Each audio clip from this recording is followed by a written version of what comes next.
live oil painting. Today I have very limited time, so I probably won't be here 3 hours, but we'll see how much time I have to work today. We're going to be painting Woman and a White Horse. That's the name of the painting.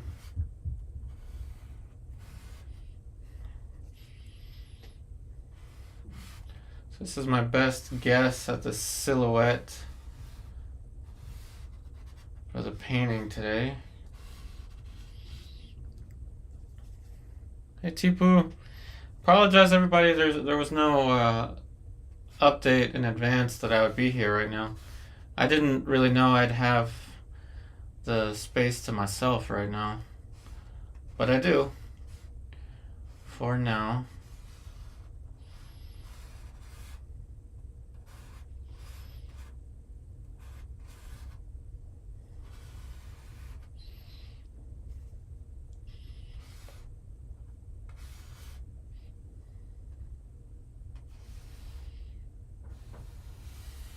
We're just drawing with outlines right now. Apologize in particular to everybody that read my comment that I'd be gone till Monday. I thought I would be. Like I said, I don't have the entire time today. Thanks, Tipu.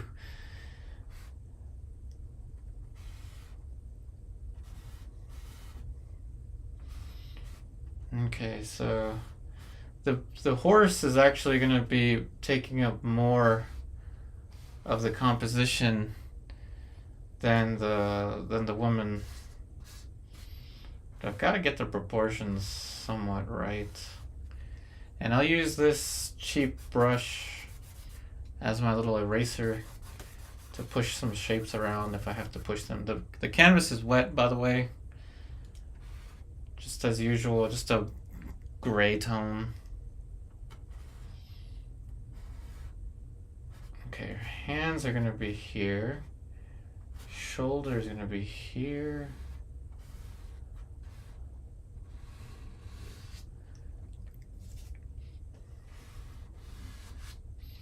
She's wearing a dress. That tends to be a theme with these paintings. Hey Grace, thanks for joining. Haven't seen you in a while. Sorry it's so late over there in Scotland right now. I know, I didn't even know I'd be on today. I was gonna start this painting on my own without streaming it, and I decided, what the heck, might as well stream. Even if I don't have the full time.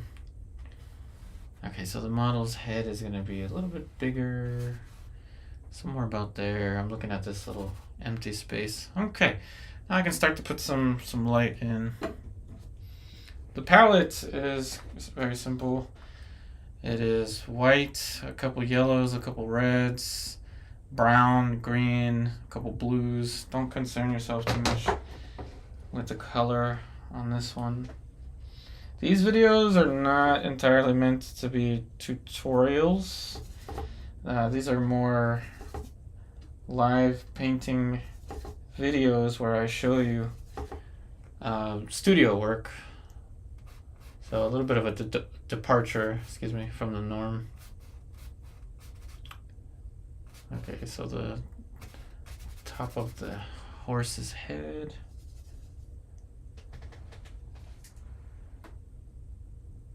Thanks, Grace. Thanks for watching the previous ones. The horse's eye is probably lower, maybe to about there. The nose of the horse, somewhere about there. Again, I may have painted the model in a little too small, so I'm going to adjust that.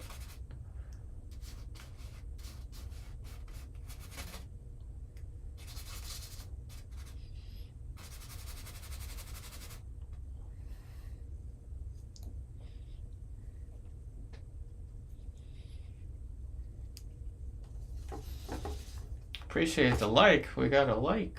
Thank you, somebody.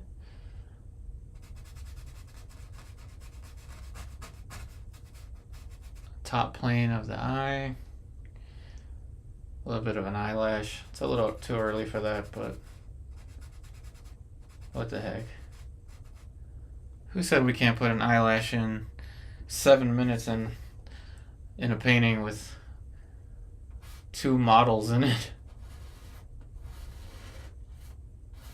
Why not?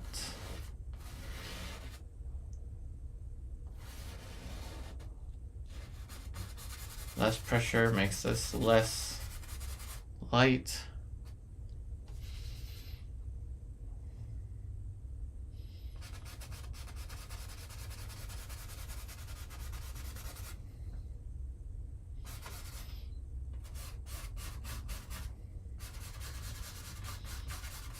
The bust of our little horsey friend.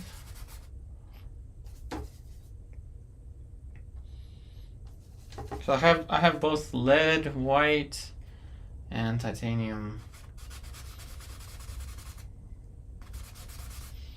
This will have a slight color change.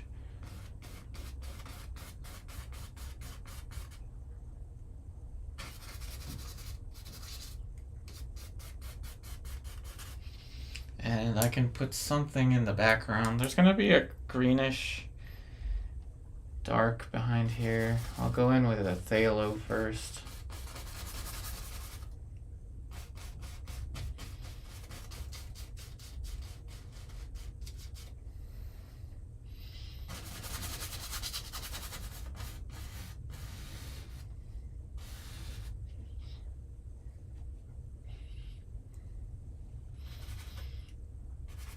Okay, so this gap is going to be kind of important. This negative space.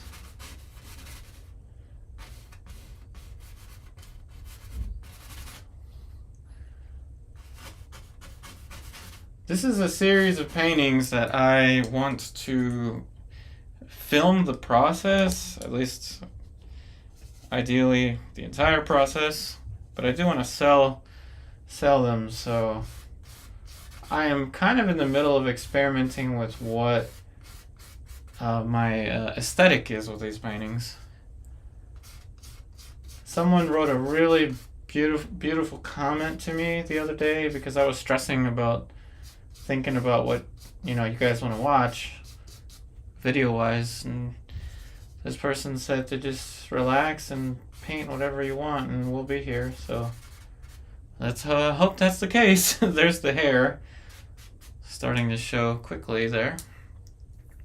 Hey Barry Ryan, how do I feel about the male gaze in art? I think it's kind of a thing, but also that's why I like painting subjects other than just women alone.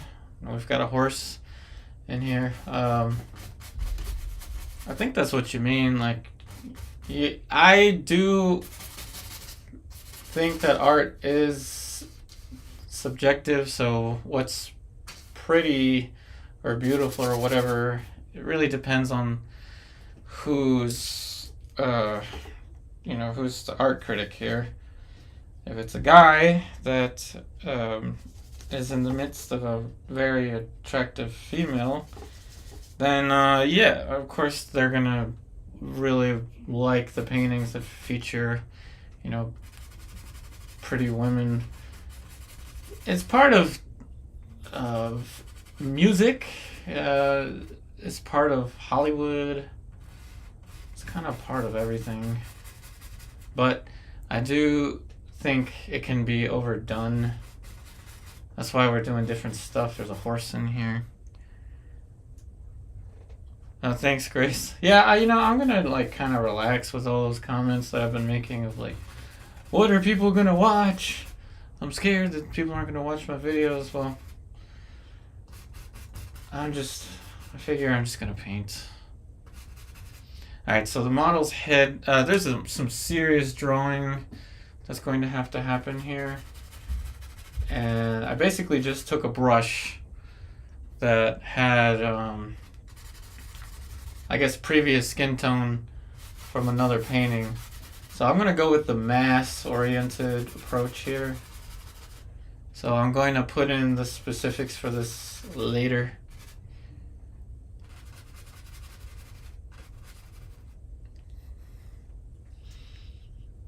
Yeah, no problem, Barry. And you know the answer to that is yeah, it's always going to be a thing, but I do think there's room for, you know, other subject matter in painting. Definitely. Though I myself, you know, I probably won't paint too many male subjects, like I don't know what's an attractive looking male subject these days. I don't know, what, Ryan Reynolds or something, like I don't know who would fit that category, but we've got a blonde lady with a white horse. We're thinking probably, I don't know, Taylor Swift, Carrie Underwood kind of thing. So yeah, these things are kind of a thing. And the hair is gonna have some light over here. This is what I like about this composition, is the light elements contrasting the dark. Even without finalized drawing, this is going to be the hair for the horse.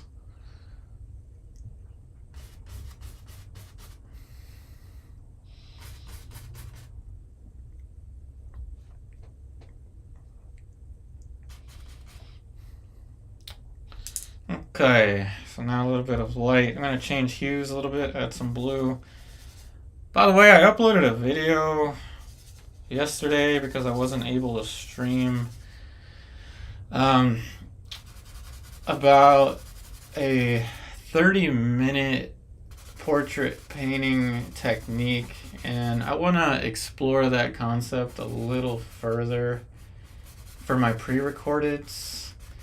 And I think it's important to be able to, now again, this is not a tutorial video, but if you're able to utilize all of the paint handling techniques in oil painting, in particular alla prima, in conjunction with, of course, drawing, and perhaps I will also upload some drawing tips here and there, but I think that's kind of a route that I want to go in.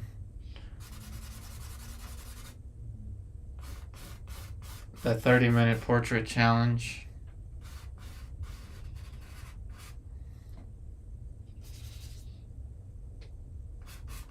Now you see the nose of the horse start to develop.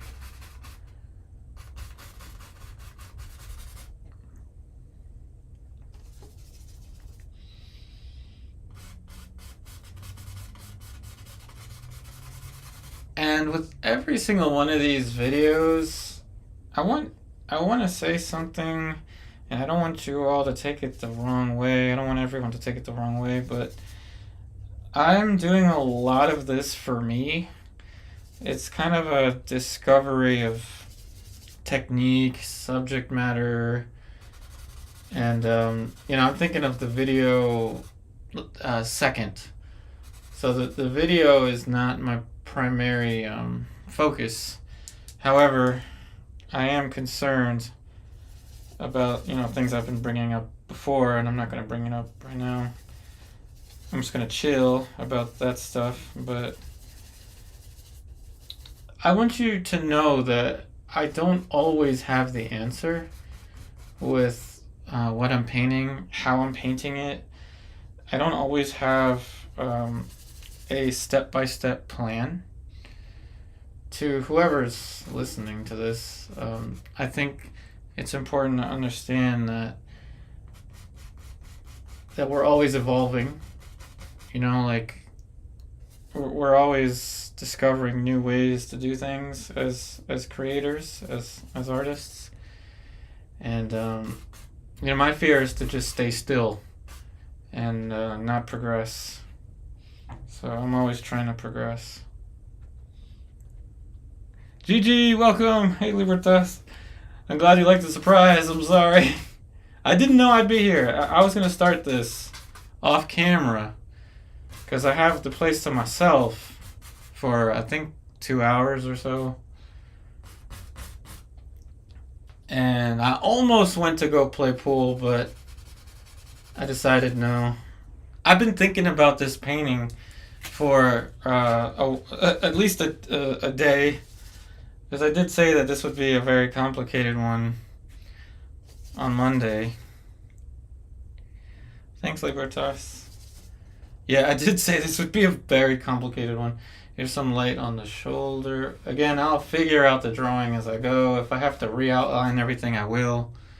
And just blur out the model, it's okay. Oof. Okay, so that nose.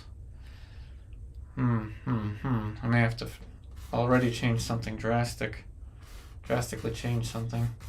Arm is gonna go down to here. How about that? Like I said, I don't have any outlines, so I'm just looking just really at shapes.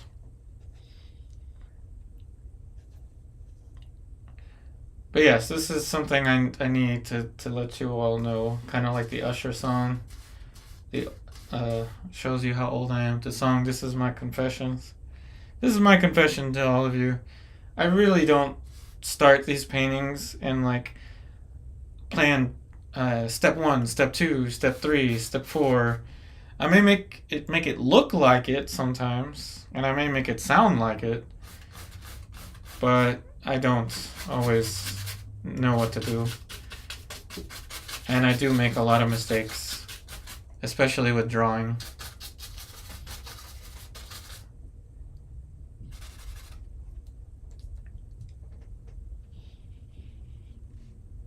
Oh, thanks, Barry. I'm glad that green gray is even picking up.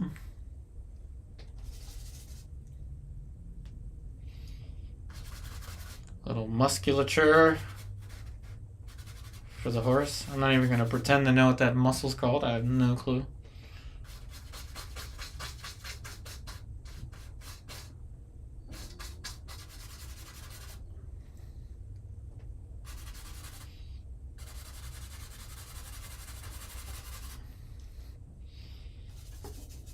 Now the dress is going to have some light back here.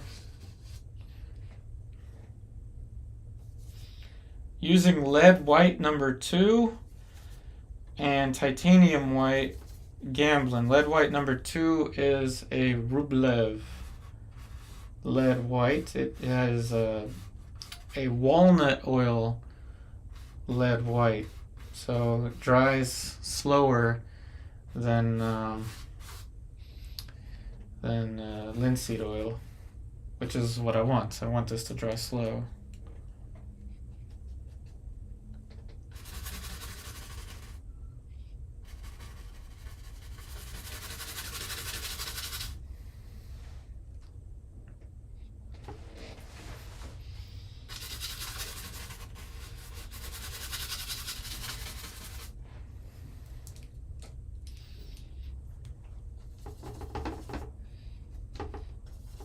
So a lot of times when I'm not talking, sometimes I just don't really know how to explain a certain thing to you, especially when it comes to a very subtle color or value. But I always encourage any questions that you have. Just like life, this is just always evolving.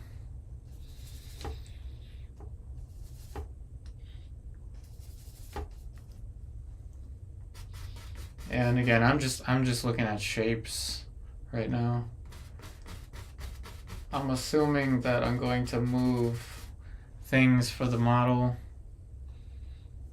So for this dark, I'm adding alizarin.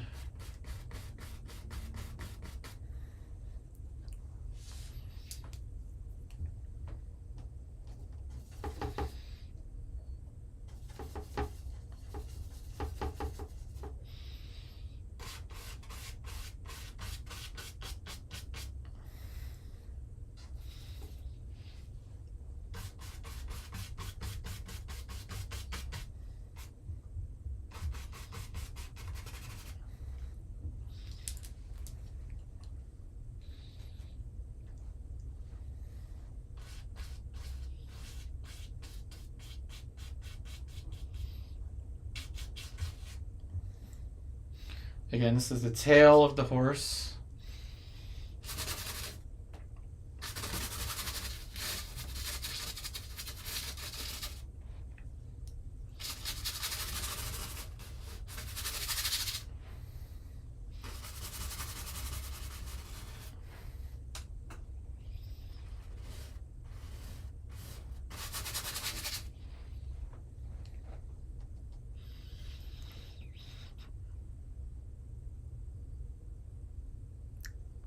Oh, thanks, Gigi.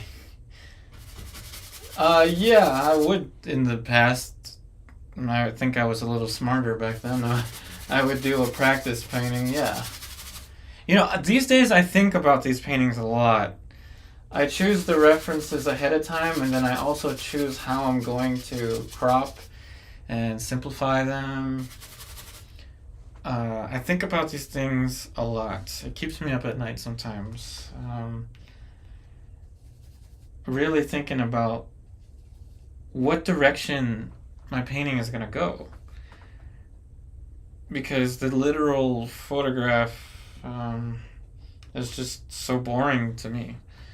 Like painting something that just looks super, super realistic, I think, is a young painter's mentality.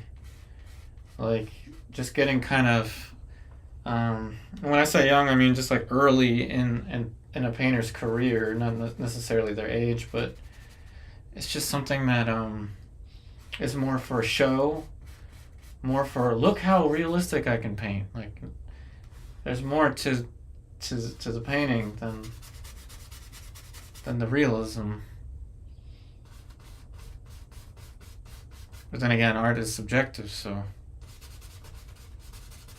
who knows?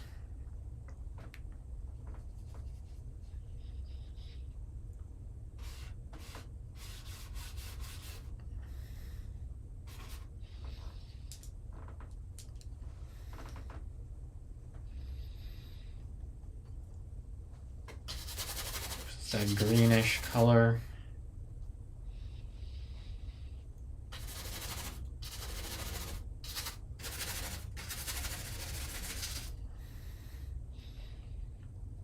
For some distant trees.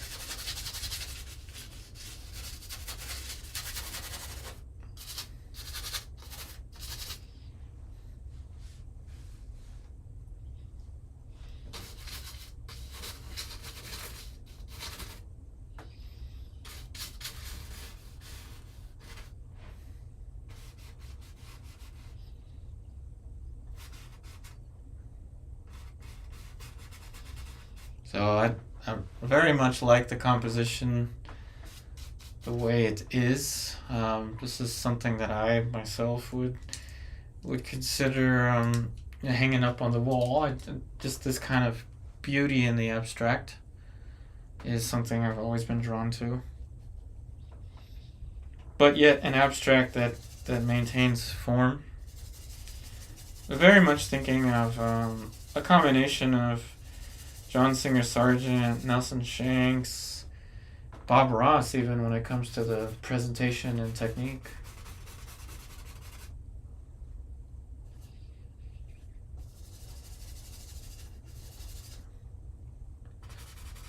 Bob Ross for paint handling with wet on wet. Nelson Shanks for color and tenacity. John Singer Sargent for simplification of form.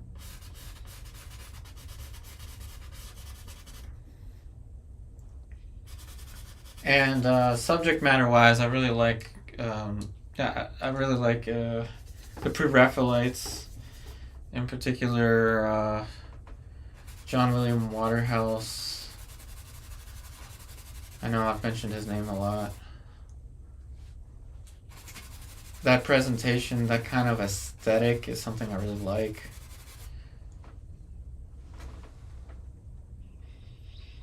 Oh, thanks, Gigi.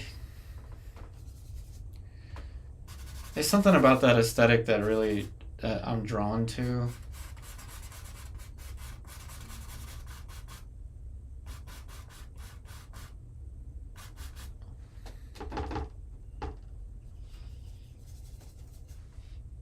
just like the, 9 to 5 full-time oil painter life, where in the evening I just spend time cleaning up this palette. Like you see part of the palette's actually showing back here because I'm slowly chipping away at the dry paint. When I've got nothing to do, I'm just chipping away at the dry paint on the palette while watching Marvel movies with the wifey Lucy.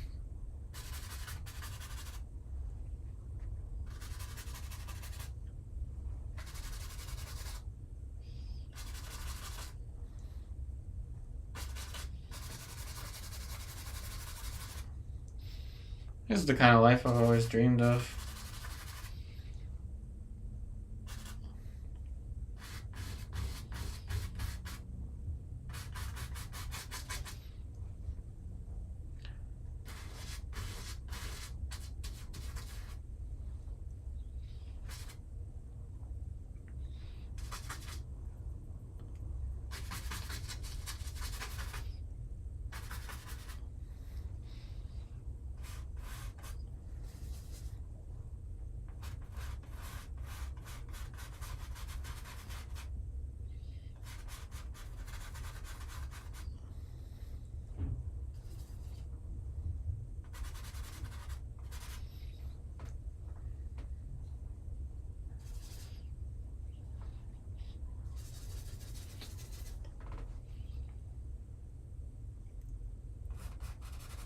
I added cerulean blue to my palette. Cerulean blue is a very expensive blue. It's a very opaque blue. It might actually be more opaque than cobalt, I think. Maybe not. I don't know. But cerulean blue and lead white are helping the paint, especially the white in the middle tones for our little horsey here, hold its form.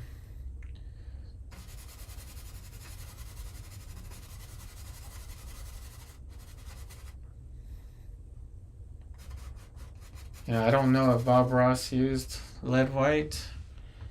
I don't think he did, but now I can see why, like Sargent would use it so much in his palette, because he used this Alla Prima approach.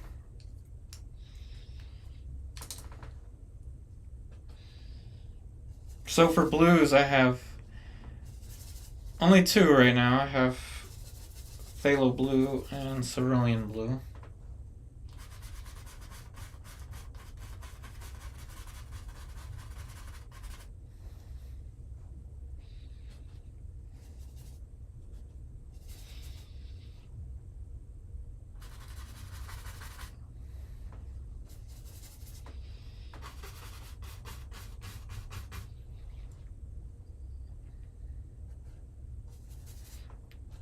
I imagine I'm painting a dream-like state.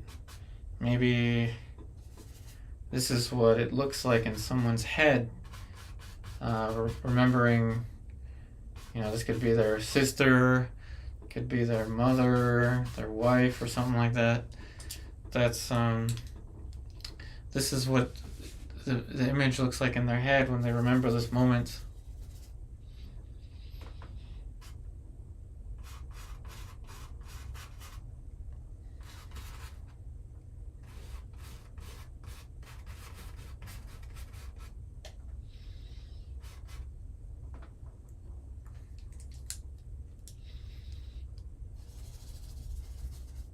Now here's where it's gonna get a little tricky. I'm gonna eventually paint a face on here. More important than the face, how does this work with the composition? I don't know.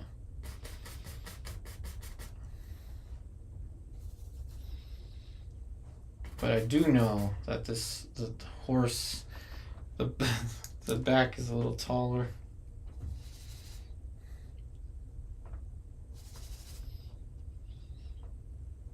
But you know, I imagine trying to paint a memory, a dream, how something exists in your head. I mean, unless you have a photographic memory, you're not going to have a lot of photographicness in your picture, for lack of better terms.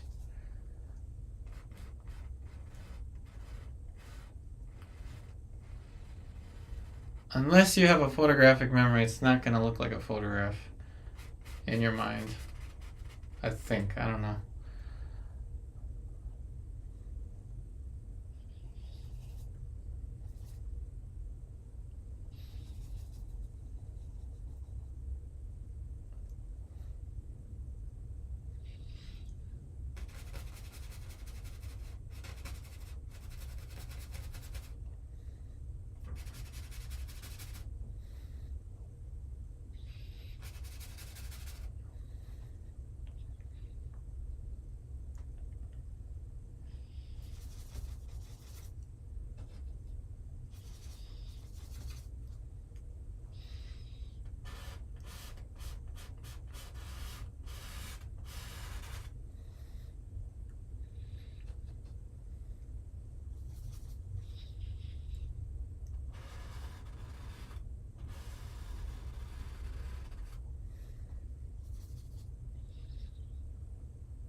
And of course, bristle brushes. The combination of the lead, white, and the bristle brushes is it's a big one. But some of you are probably listening thinking, well, I don't have access to lead paint here, so now what? And the truth is you don't need it. Like I say, you don't have to paint this thick, this fast.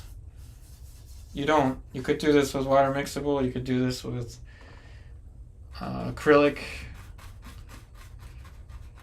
Mainly the speed and the fluidity of the paint is what I'm concerned with my materials.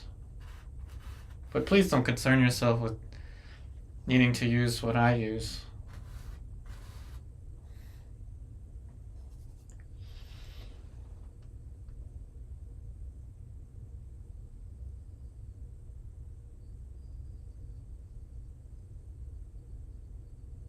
Oh, oh, you're talking about the video. Yeah, hopefully that wasn't too confusing. Yeah, I used the finished one as the reference, just in case anybody wants to paint along. Just in case. Just in case.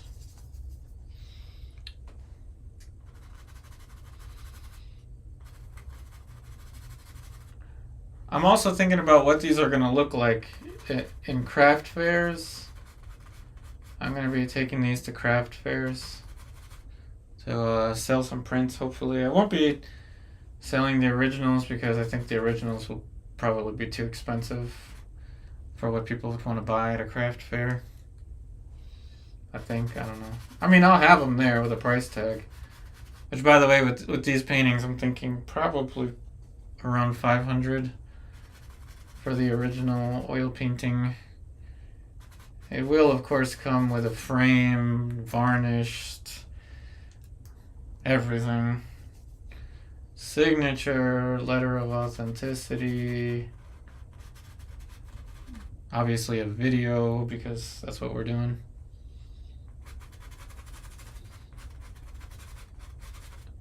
It can't be that all of my oil paintings are going to cost the same as a fancy dinner.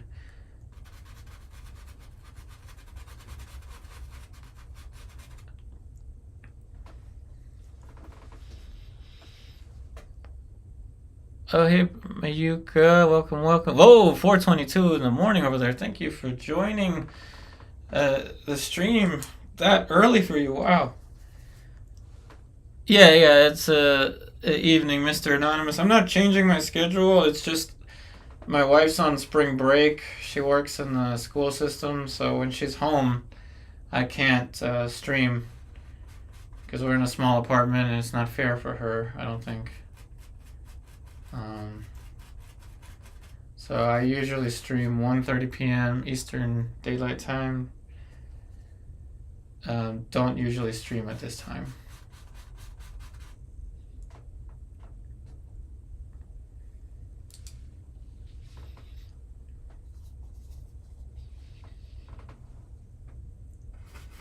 But yeah, I'm thinking probably 500 something for an original oil painting, 16 by 20, signed, framed.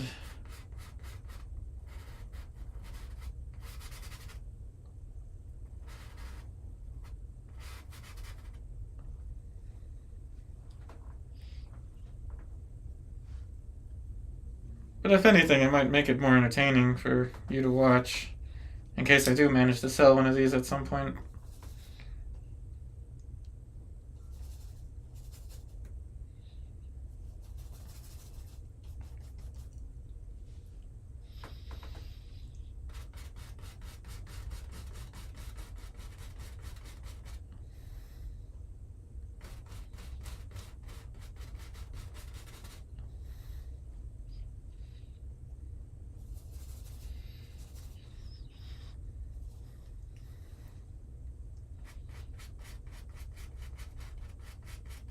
I don't think I'll price the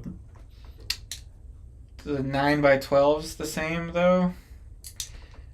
I'll probably price them a little less. Maybe 300 something.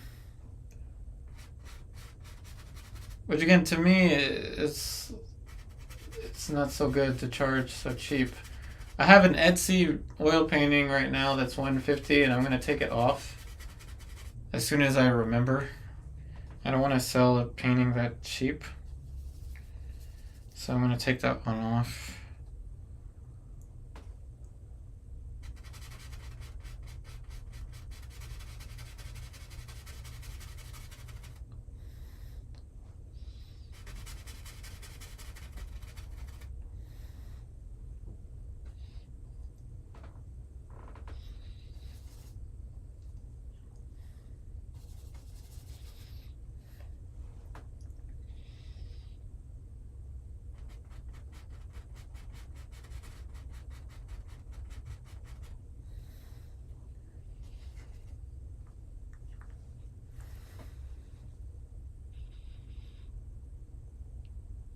Oh, thanks, Gigi, for that comment. This is live. We're just getting started here. Just getting started.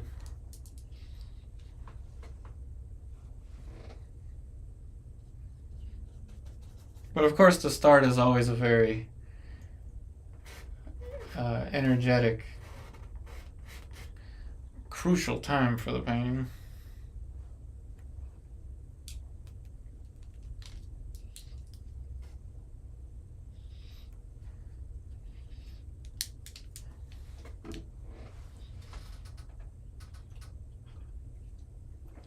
I really love compositions.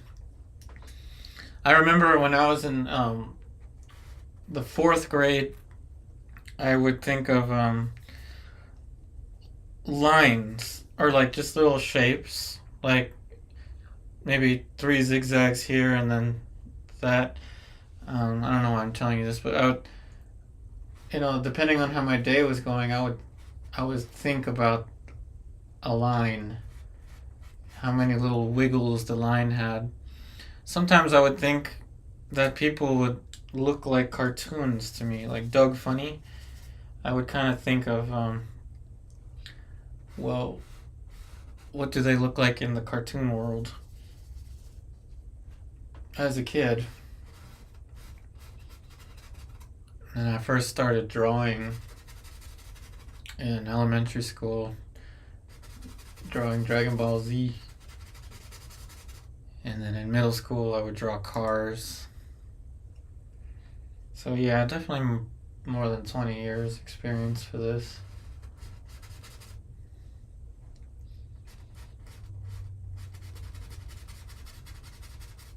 There we go, the neck starting to develop.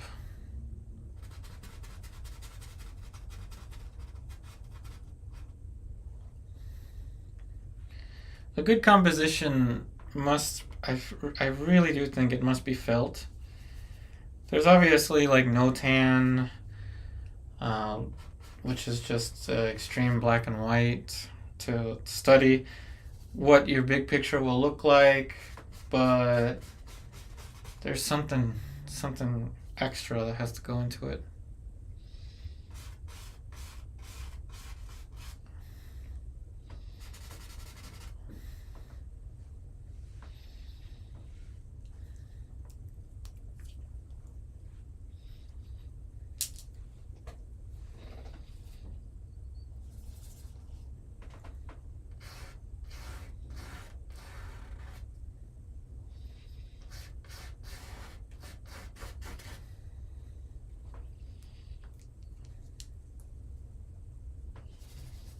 I'll take a little bit of a risk here.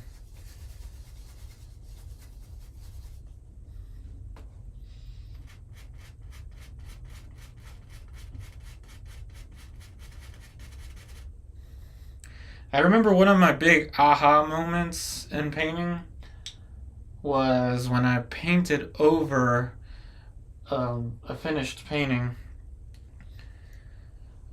and I it must have been like 17 or so, and that really got me to think about like shapes.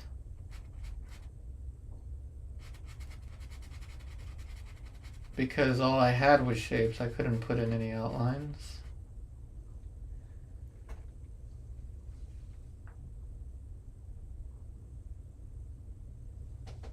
Yeah, anime. I started with anime.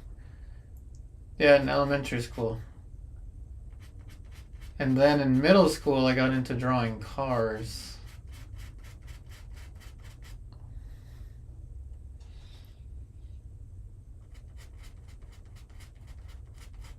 I really started getting into drawing people in high school.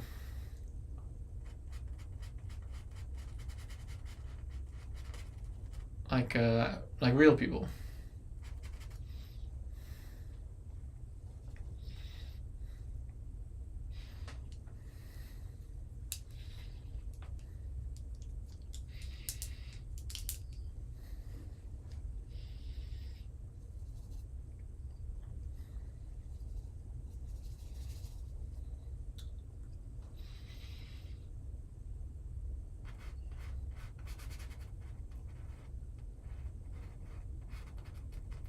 But yeah, fourth grade or so, I remember just thinking in terms of lines. It was so weird. I don't know why I would think like that.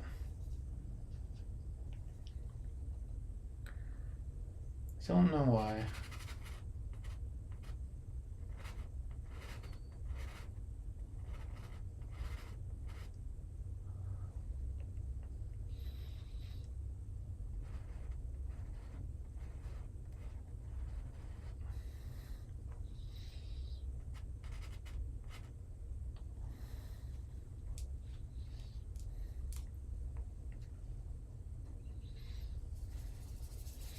Well, I took a risk blocking in that light for the eyes and the nose, but I think it worked out.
Hey, Julia. Yep, dynamic figures.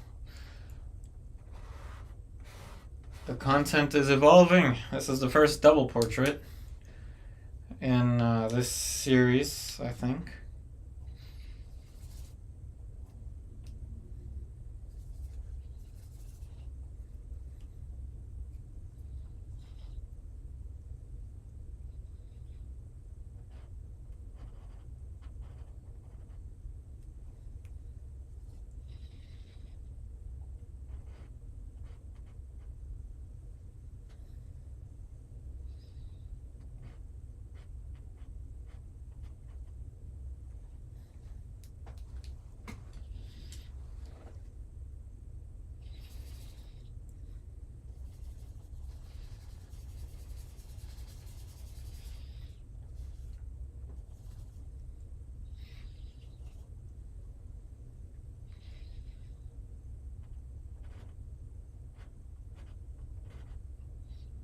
Yeah, so I'll be selling prints of these in craft fairs at some point.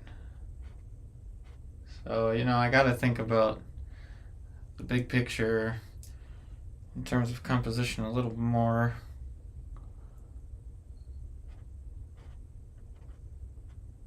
And more than just the head and shoulders.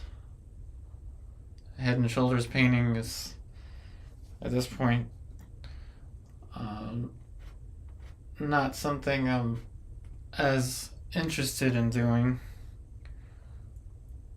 on its own. Though I do like the 30-minute challenge.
A little bit more for the ear. sometimes just a single brush stroke can do a lot of work for you. Sometimes you need 1,000 brush strokes.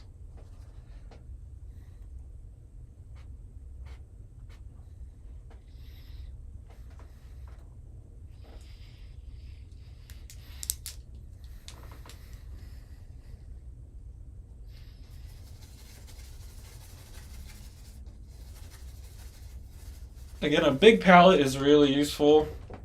I'm now running out of room. We've got the blues and then like the skin colors right underneath of the red there. The bigger the palette you can get, the better. I'm in a small space, so this is kind of as large of a palette as I can use right now. I almost always get paint on my elbows, reaching over to press a button on the camera.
Little hand starts off as a mitten. That's her right hand, so I gotta remember the thumb.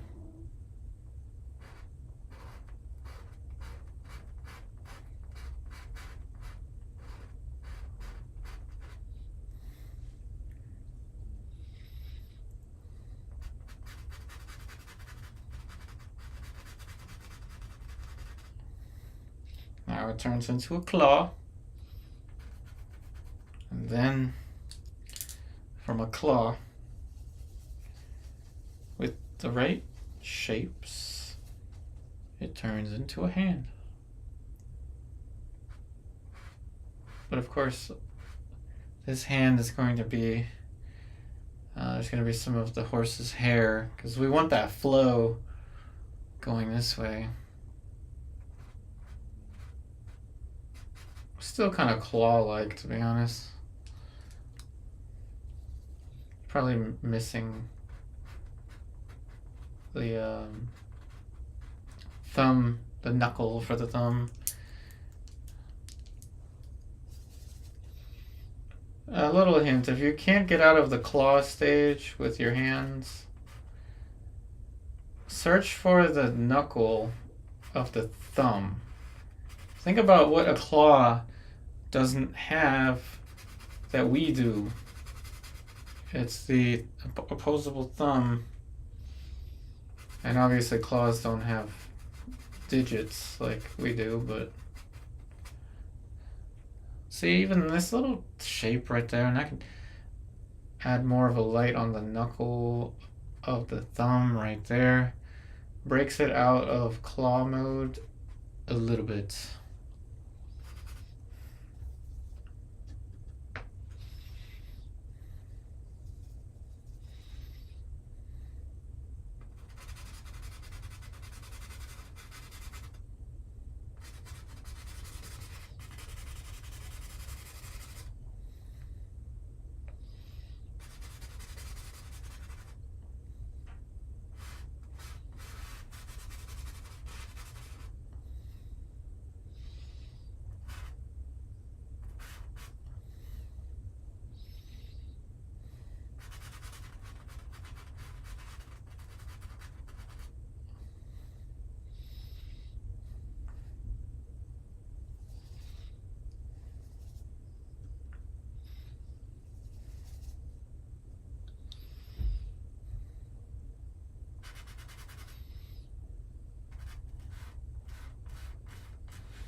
So we're almost at the first hour. That's usually the point where I take a break. And I will take a short break. Like I said, I don't think I'll have the entire 3-hour session today. Because Lucy's out with her friend. That's why I have the place to myself right now. If she randomly shows up earlier than expected, then I'm going to have to leave right away.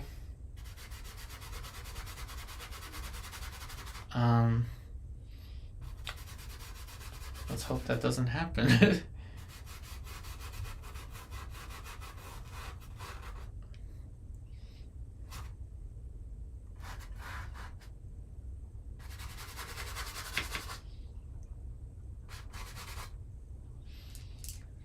Drapery.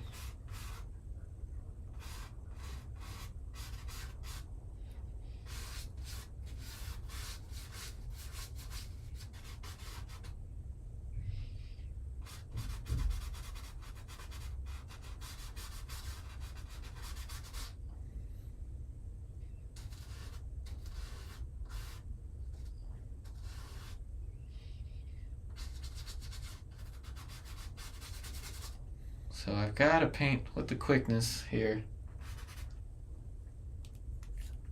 May not even take a break right away.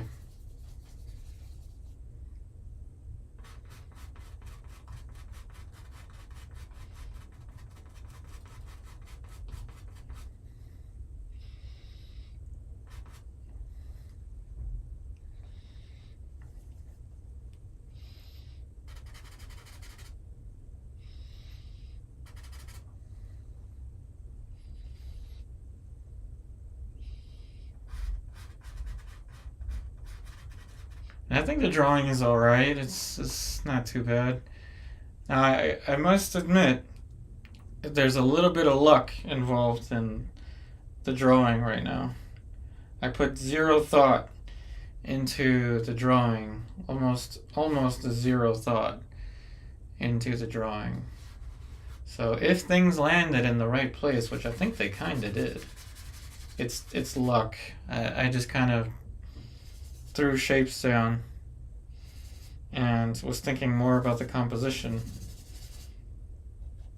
than I was about perspective, anatomy, all that good stuff that you have to think about. No pre-mixing was done here. Just went for it.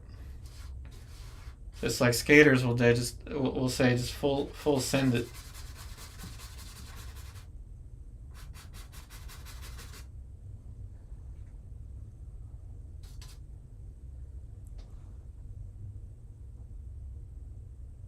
Oh, no worries, Gigi. I didn't plan on being here either. I just randomly had time to myself, and I could have went to go play pool, but really wanted to paint this.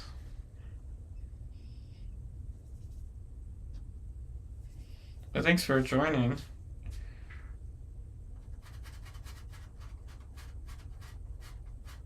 So everyone wondering about my schedule, it won't change. It's just spring break time right now. Lucy is off work for the rest of the week.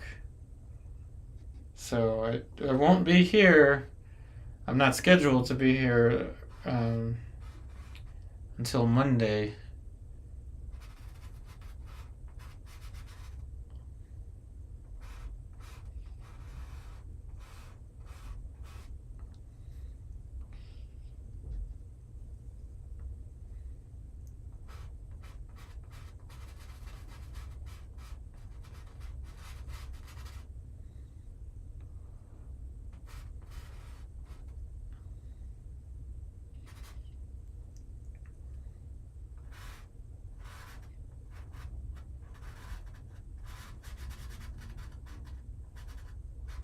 Thanks for joining, though, even though you had plans. Really appreciate you.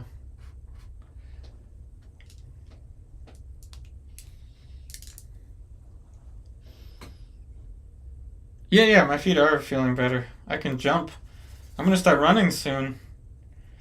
I missed doing exercise, which is how I got this whole foot thing in the first place. But I'm not gonna go to the gyms anymore. No, thank you. Nothing wrong with gyms. I got unlucky.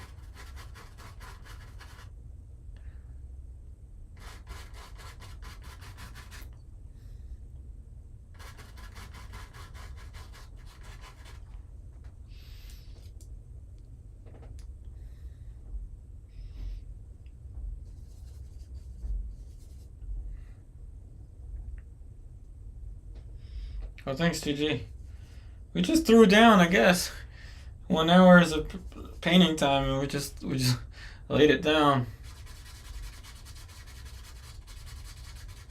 I didn't expect to be able to do this right, like this quickly. I didn't expect it. And I think I was explaining that in the beginning. I really don't enter this with much of a plan. I just kind of paint. I don't know. That's why I said this is definitely not a tutorial. I can't really explain how to do this. I don't know how to do it myself. I'm just kind of going with shapes. I really wish I could tell you, but I don't. I'm going with shapes. And hoping they work out.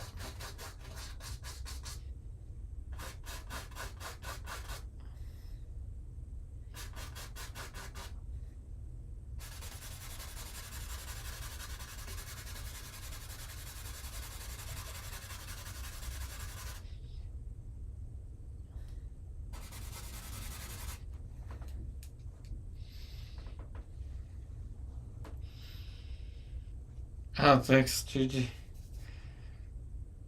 I'm glad the horse came to life.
Oh, thanks, Gigi.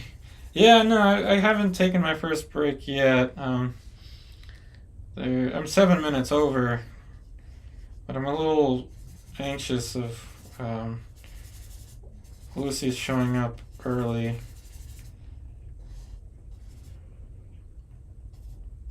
So I want to get as much as I can done while I can. Again, I'm not even supposed to be streaming right now.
Okay, so last little highlight on the nose for the horse. Then we'll take a quick break so I can stretch. Hopefully I will have more time to paint. I don't really know.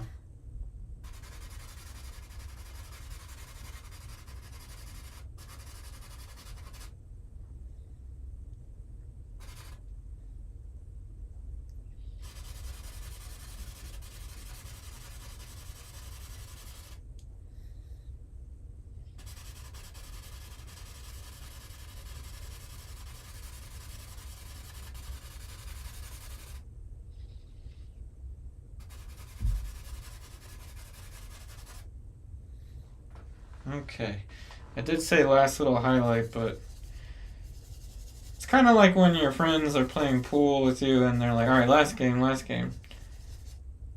7 last games later, they finally pack up and leave. You gotta pull us away from what we're doing. So focused on what we're doing.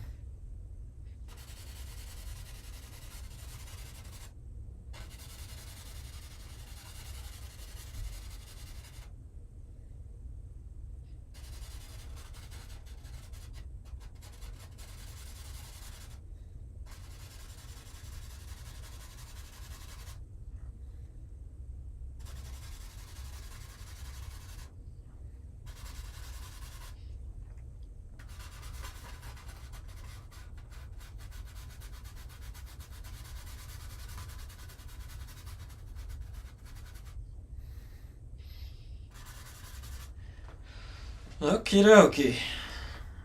Alright, we're going to take a break. I'm going to play a video for you. For those of you that have been here for a while, then you already know that I play videos during the break, just so it's not completely silent. So I will be right back.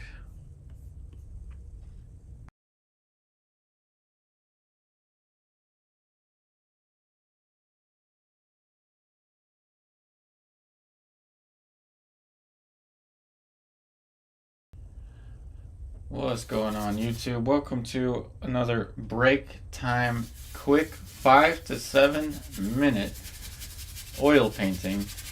This is just a gessoed piece of wood. It was gessoed with acrylic gesso, and now I have added a thin coat of raw umber and black using a mixture of safflower oil and spike lavender. Now we are going to use the Alla Prima technique to paint a 5 to 7 minute eye. We're going to start off with white. This is going to create a sphere for us. And this is going to be the eye socket area right here. And down here is going to be the corner of the eye. This is the edge of the eye socket, and now we have the entire shape for the eye socket. The tear duct will be about here. Next thing we will do is go and get the dark brush. This is going to be just black and raw umber right here. So this is going to be our tear duct. Black and raw umber. This is going to be the end of the eye, and this is going to be the iris. Very simple iris shape there. And now we're going to put in the bottom plane of the upper eyelid, lower eyelid, and the top of the lower eyelid. Very simple, iconic looking eyeball shape. Next, we are gonna go in with the light back towards the top of the eye, and this will give us the eyebrow right above. Nice and easy. So there's a quick little eyebrow. The tear duct is going to pick up some light, and this creates the tear bag area. And you want to work with a decent amount of paint so that you can apply different value changes, as you're seeing there, just by modifying how much pressure you put on the brush. So this is the tear duct here. See how it gets lighter? Less pressure will make this less light. And now we're going to have a little bit of light picking up on the top plane of the upper eyelid as it starts to curve around the back side of the eye there. We'll also pick up a little bit of light on the upper eyelid, and we'll also pick up a little bit of light on the top of the eye socket, which is going to create a nice gradation here. And these are just cheap pieces of wood that were gessoed with Liquitex acrylic gesso. They're cheap pieces of wood that are perfect for doing oil painting sketches such as this one. And less pressure is going to make this less bright as we work all the way towards the back side of the eye, finishing the first pass for this eye.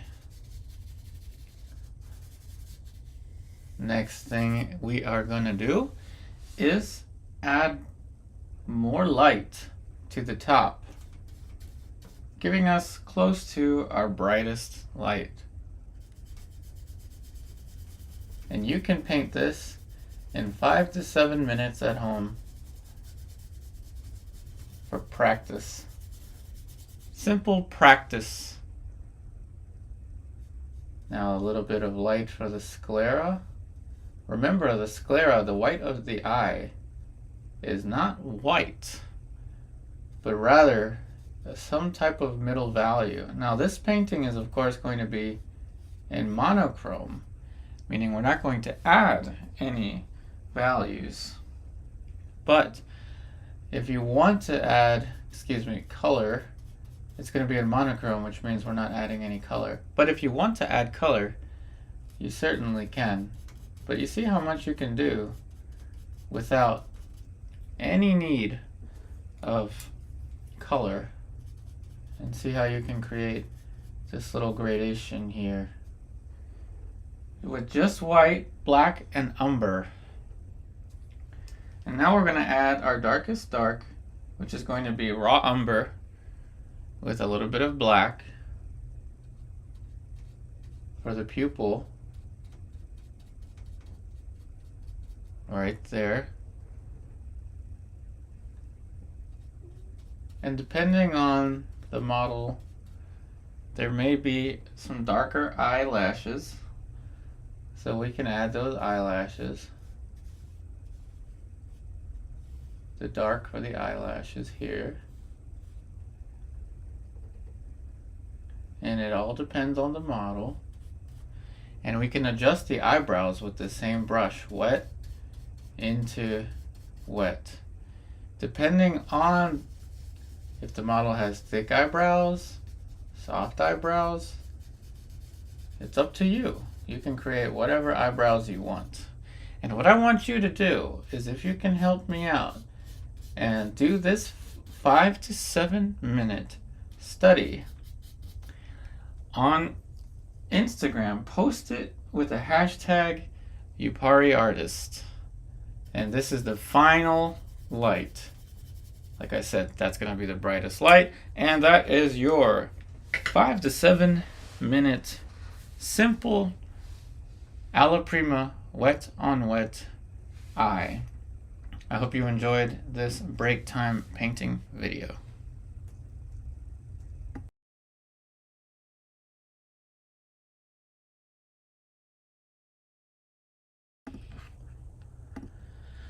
Alrighty, let's continue with this one now. So we're gonna zoom into the face, and we will add more specificity now to the face.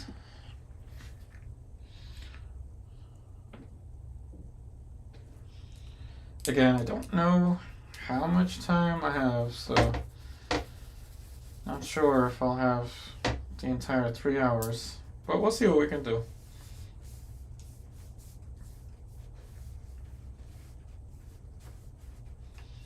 Gonna switch to sable brushes now. First thing I'll do is adjust the profile. The chin might be too wide or too far out.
Now back to the profile.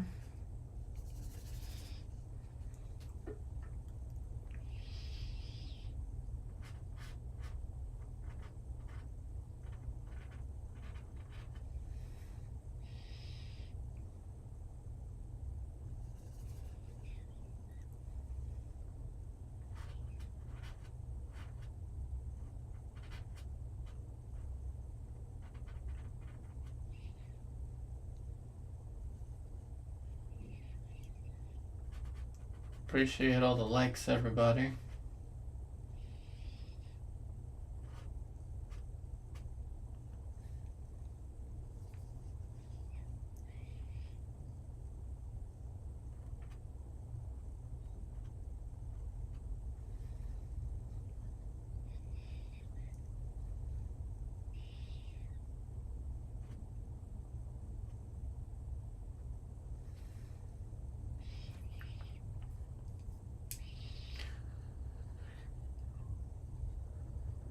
I'm gonna cut into the lip a little bit.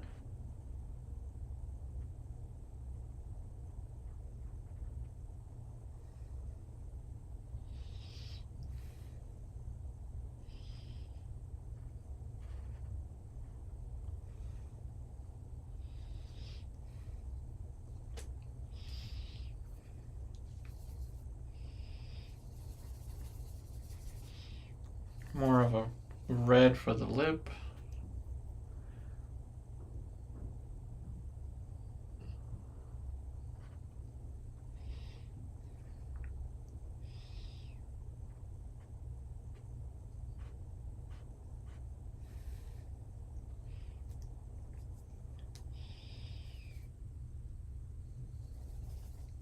Dark red for the upper lip. These things I can explain to you. So I'm more experienced with this.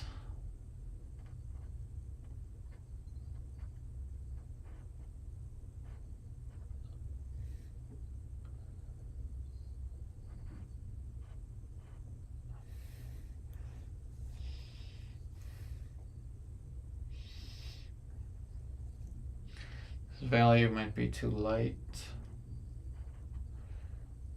It's a little better.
dark red.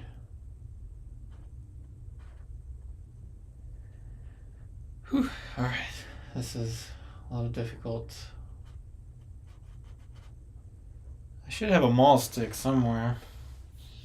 I don't know where it is, but I do own a maul stick that I made from a selfie stick.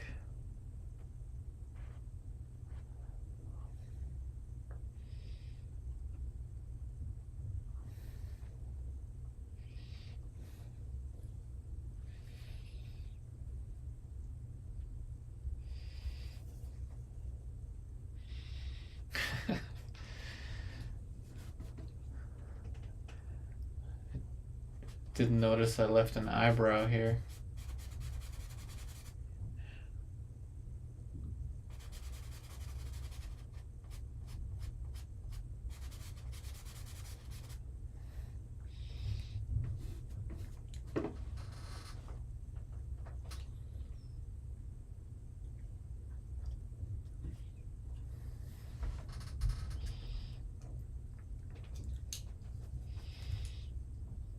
I'm gonna put a light for the side plane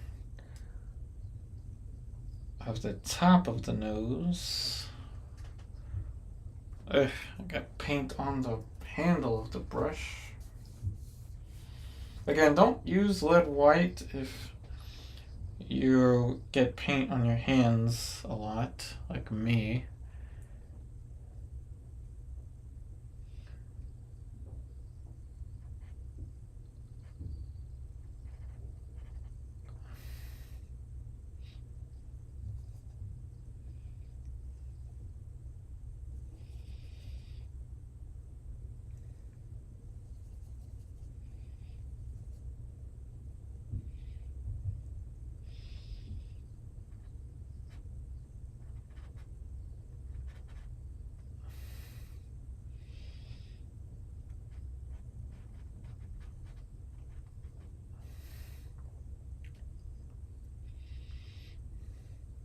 Alright, I'm just gonna rest my pinky here.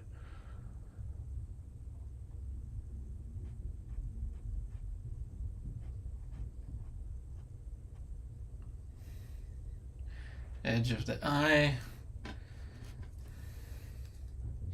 That's just a small shape.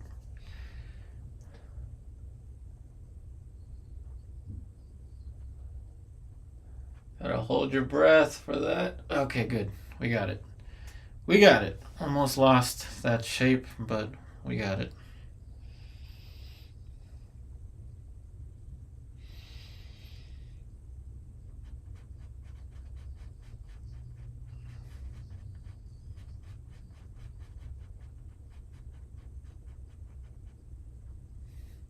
There's just so much more control with the lead white number 2, the Rublev. Again, it's not necessary. You don't need it. And it is annoying to get paint around because you know there's lead floating around somewhere.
Okay, that's about good for the face.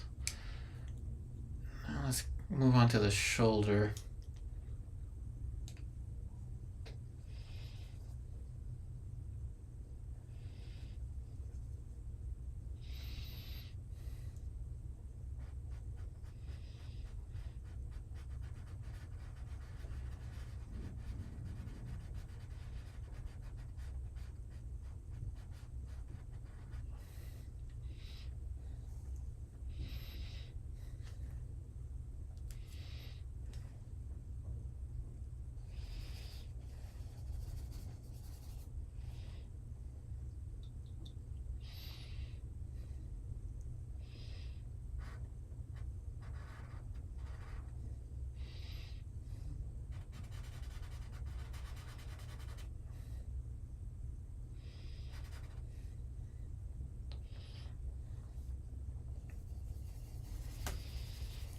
We're going to put a careful little gradation across the side of the shoulder.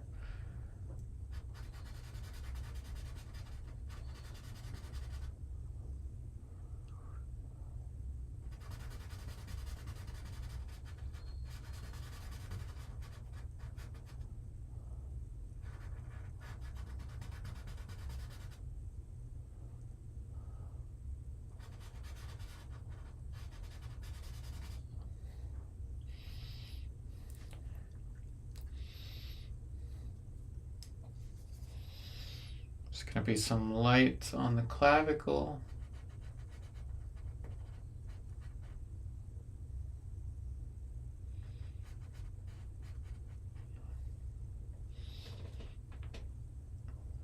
And now we're going to get the palette knife. Yes, the palette knife. It's a little bit of white and lemon yellow.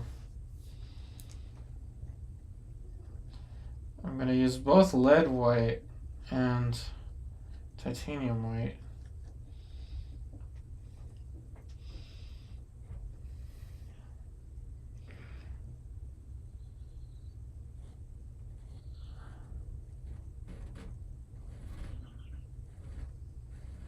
I'm going to push that light, and I'll zoom you out for this one.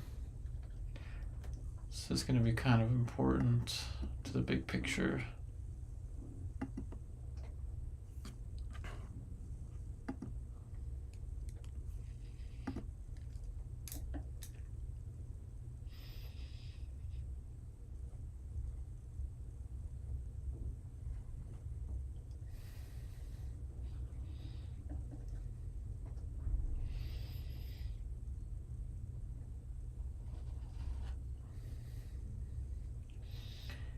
Cadmium yellow, cadmium free yellow, which is kind of redundant since I do have cadmium red and lead white. I just felt like trying it, but I won't buy it again. It's not like the actual cadmium yellow. And we're creating a lead tin yellow type look there. A little bit more yellow.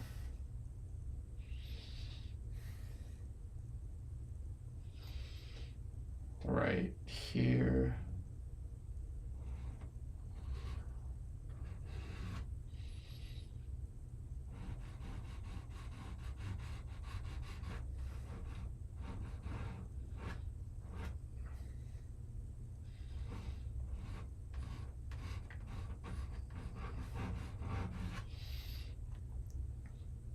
This helps with the light, strong light. Phthalo turquoise. Not phthalo turquoise, it's just turquoise.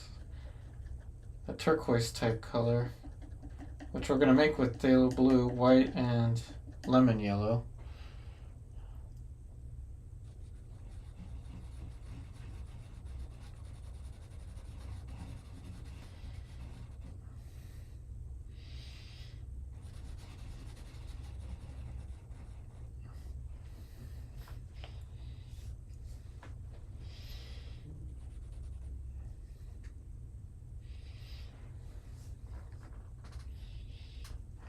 Okay.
Clean off the palette knife with paper towel. Make sure not to touch the paper towel.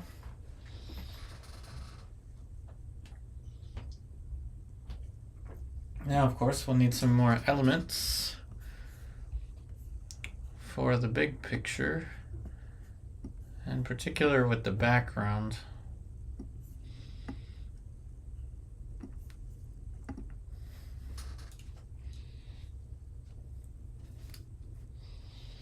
I'm gonna get out some other brushes.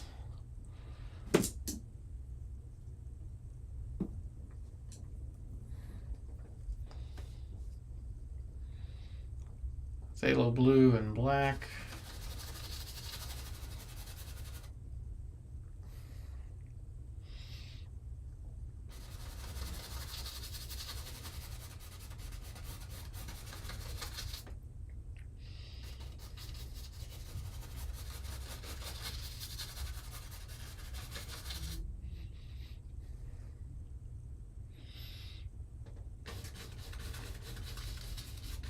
Phthalo blue.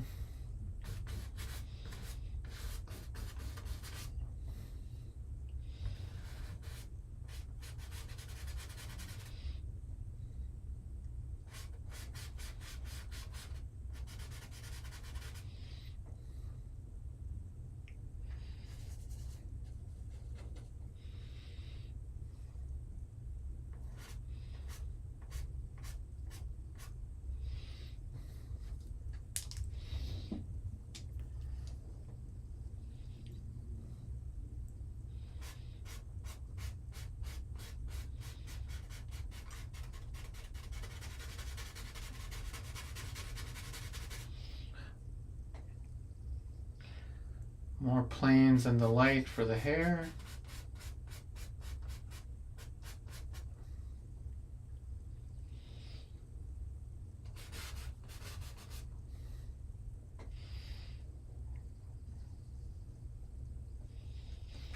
Tad bit of an orangey hue.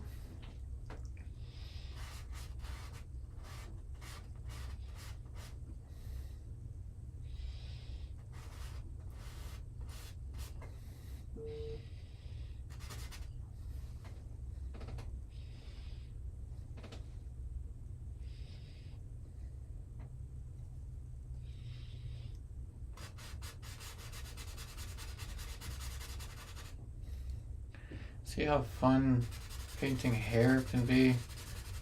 The alla prima approach.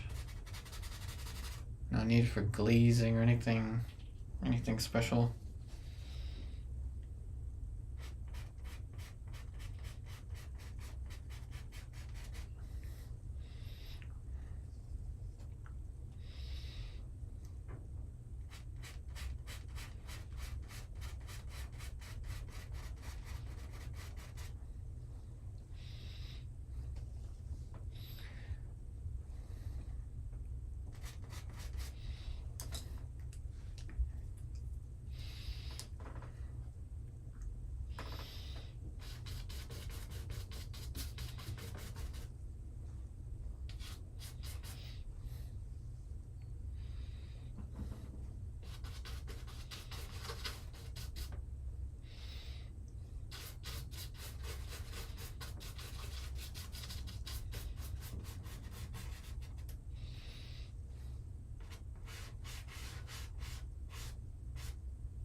tail of the horse.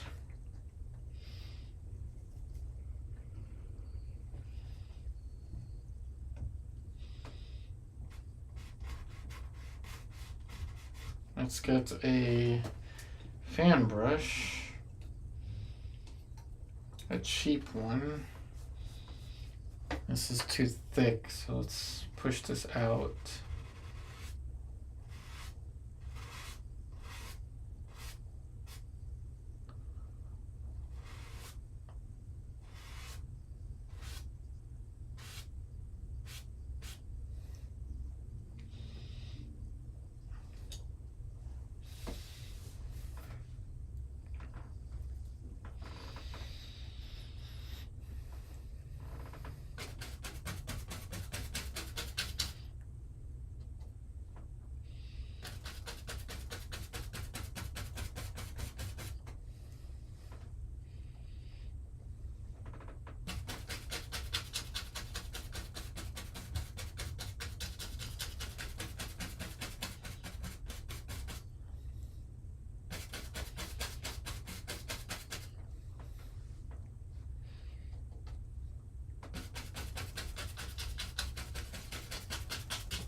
Cadmium green.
So definitely the most difficult painting in this series thus far. I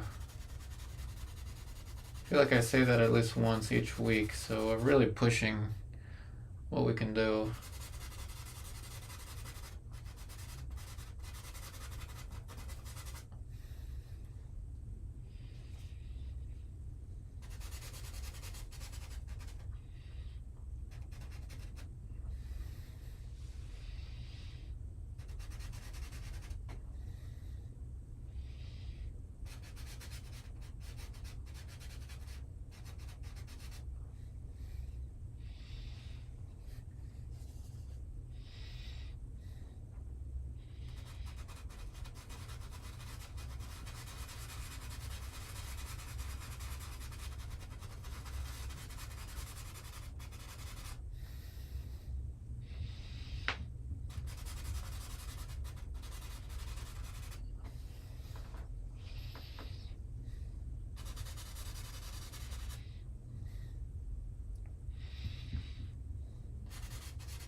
Appreciate all the likes, everybody.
Thanks, Grace. Okay, so the hairs is gonna be behind the arm. Let's start with the dark first.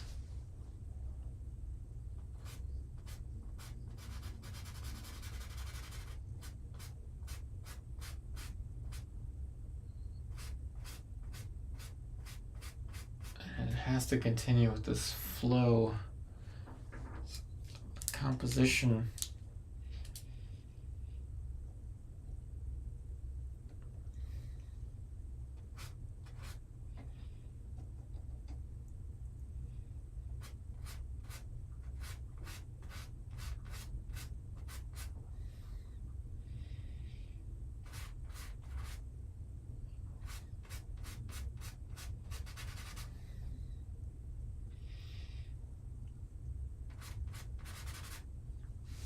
Even if it doesn't make sense,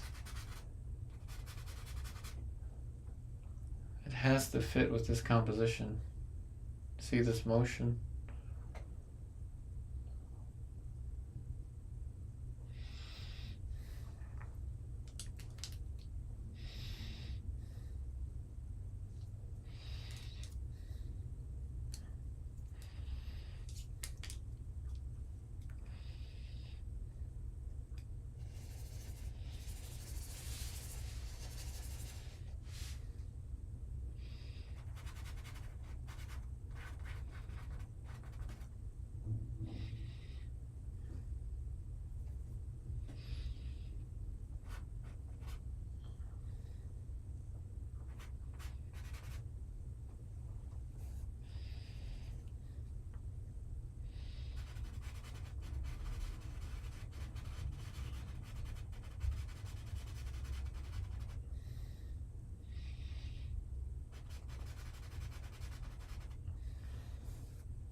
Well, we managed to get 2 hours in today. I will take a break on the second hour. And we'll keep painting, see how much time I get.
Okay.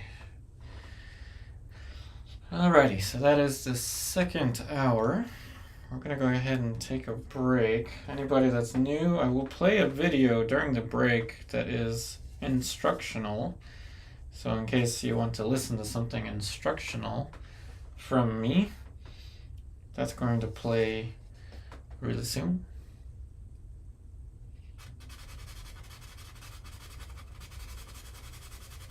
I'll play the same one actually, the one about alla prima, how to paint an eye.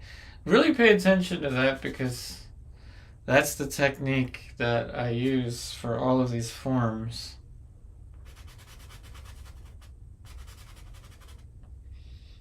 Okay. So we're gonna go ahead and do that now. Hopefully you'll enjoy that video. And we'll return really soon, 5 to 7 minutes.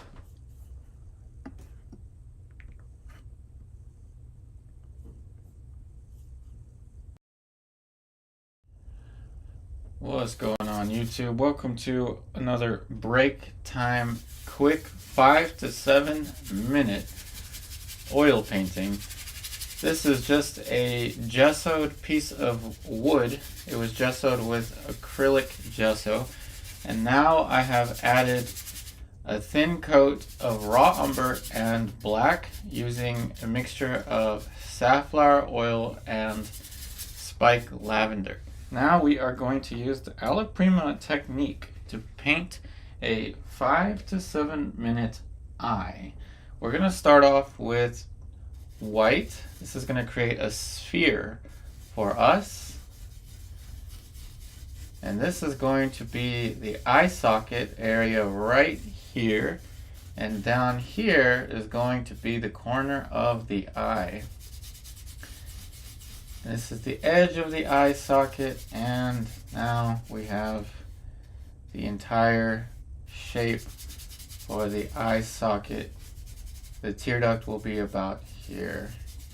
Next thing we will do is go and get the dark brush. This is going to be just black and raw umber right here. So this is going to be our tear duct. Black and raw umber. This is going to be the end of the eye, and this is going to be the iris. Very simple iris shape there. And now we're going to put in the bottom plane of the upper eyelid, lower eyelid, and the top of the lower eyelid. Very simple, iconic looking eyeball shape. Next, we are gonna go in with the light back towards the top of the eye, and this will give us the eyebrow right above. Nice and easy. So there's a quick little eyebrow. The tear duct is going to pick up some light, and this creates the tear bag area. And you want to work with a decent amount of paint so that you can apply different value changes, as you're seeing there, just by modifying how much pressure you put on the brush. So this is the tear duct here. See how it gets lighter? Less pressure will make this less light. And now we're going to have a little bit of light picking up on the top plane of the upper eyelid as it starts to curve around the back side of the eye there. We'll also pick up a little bit of light on the upper eyelid, and we'll also pick up a little bit of light on the top of the eye socket, which is going to create a nice gradation here. And these are just cheap pieces of wood that were gessoed with Liquitex acrylic gesso. They're cheap pieces of wood that are perfect for doing oil painting sketches such as this one. And less pressure is going to make this less bright as we work all the way towards the back side of the eye, finishing the first pass for this eye. Next thing we are going to do is add more light to the top, giving us close to our brightest light. And you can paint this in 5 to 7 minutes at home for practice. Simple practice. Now a little bit of light for the sclera. Remember, the sclera, the white of the eye, is not white, but rather some type of middle value. Now this painting is of course going to be in monochrome, meaning we're not going to add any values.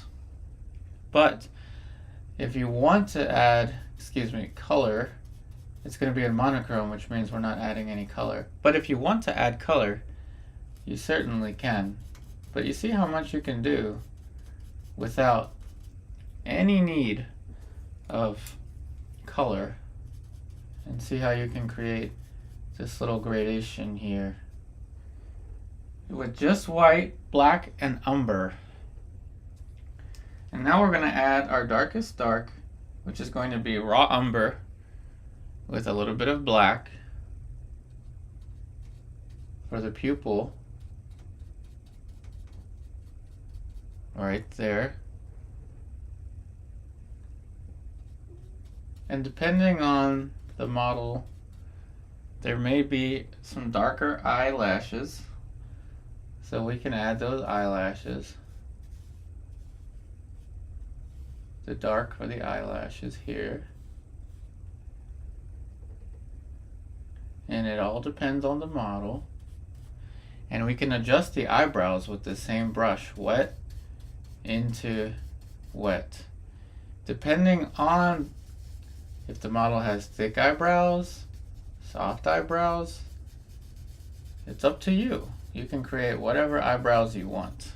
And what I want you to do is, if you can help me out and do this 5 to 7 minute study on Instagram, post it with a hashtag #UpariArtist. And this is the final light. Like I said, that's going to be the brightest light. And that is your 5 to 7 minute simple alla prima wet on wet eye. I hope you enjoyed this break time painting video.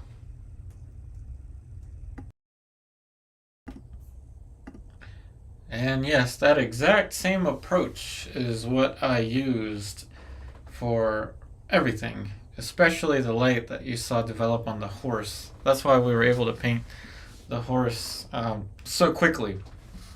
Before we continue, again, we will be selling some prints of these paintings really soon.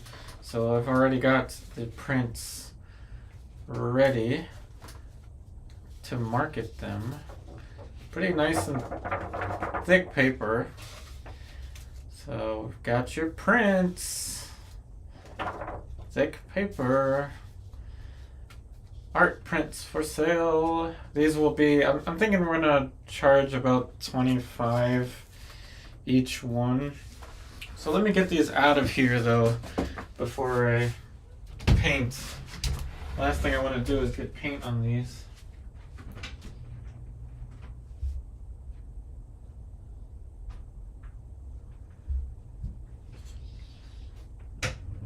So I'll sell those through Etsy unless you know my Venmo.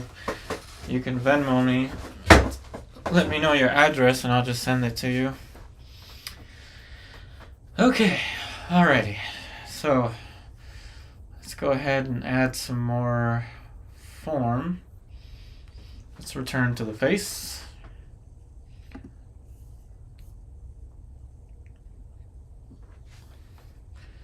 With the sable brushes, of course.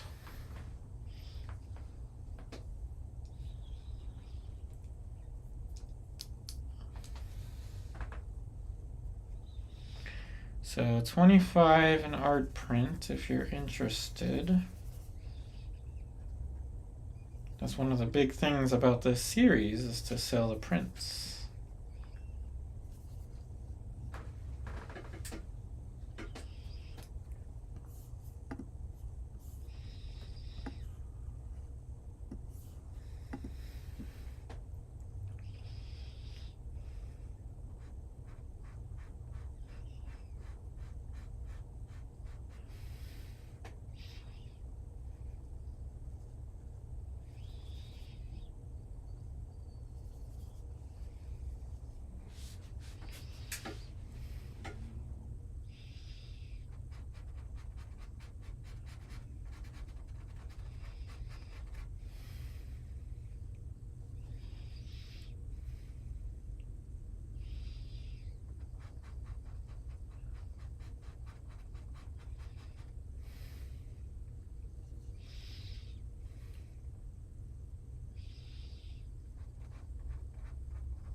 Now let's get a cheap watercolor brush. Again, this is probably like worth maybe $1 or less.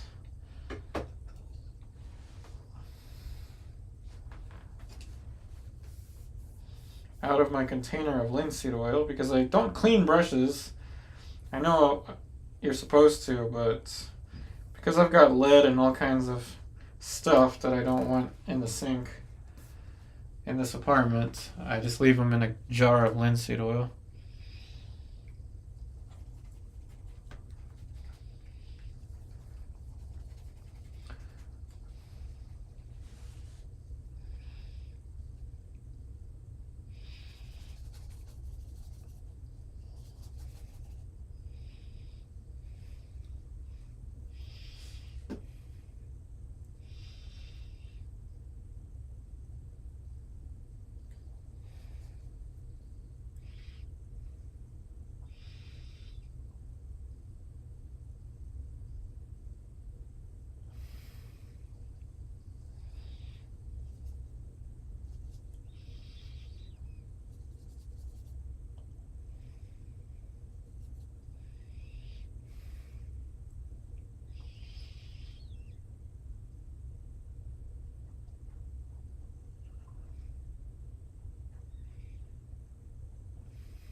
You want to know a secret about this brush?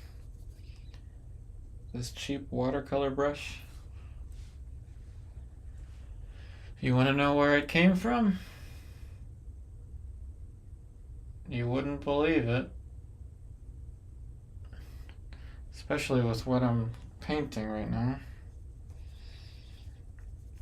It came from the Dollar Tree. Yep, this brush came from the Dollar Tree. I went to go plein air painting,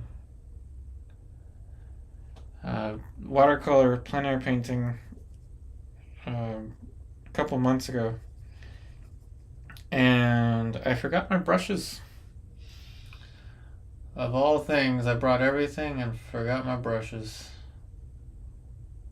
So I got this pack of brushes from the Dollar Tree, and that's where this came from. Compared to these are probably about 15 to 20 each. Does the same thing, really. It carries paint onto the canvas, except the sables can hold more paint, and they tend to last longer than cheap brushes.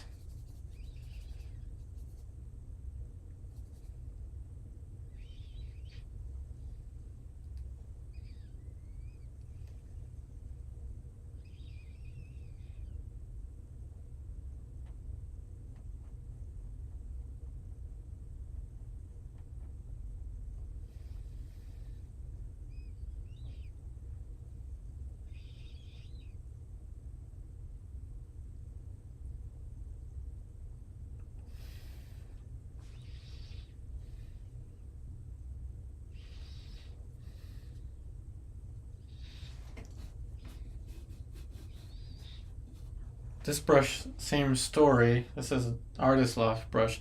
I told you I tend to get paint. And this is just from my palette being so close to me. Tend to get paint on myself.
Okay, we can zoom out again.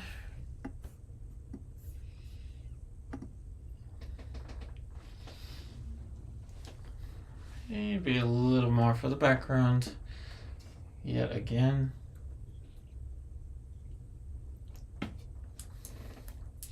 Put the sable brushes away.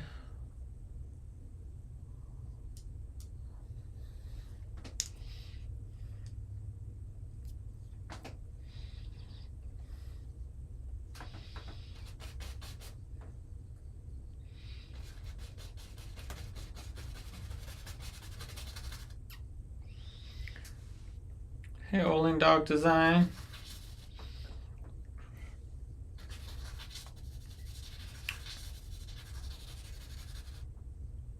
Sorry for the random timing. It's just Lucy's on spring break.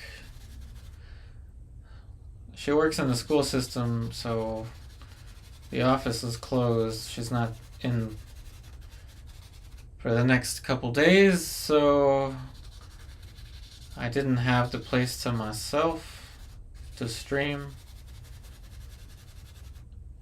But right now she's with a friend. Until she texts me and says she's downstairs or something, I'll keep painting.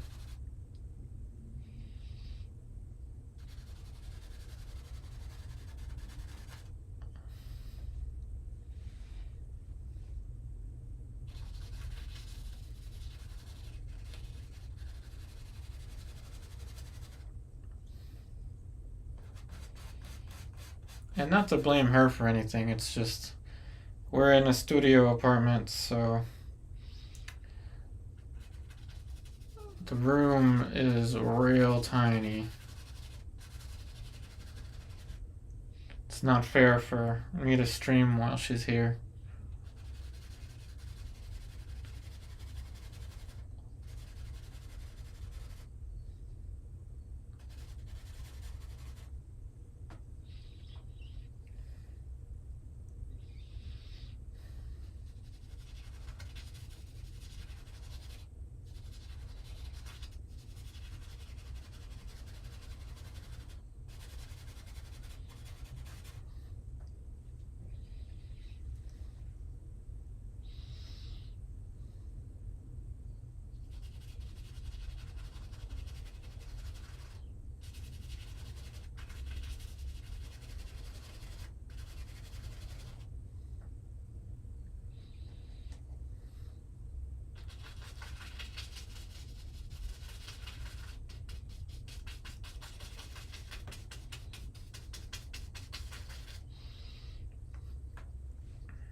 Different planes for the grass back here.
bit of glowing effect.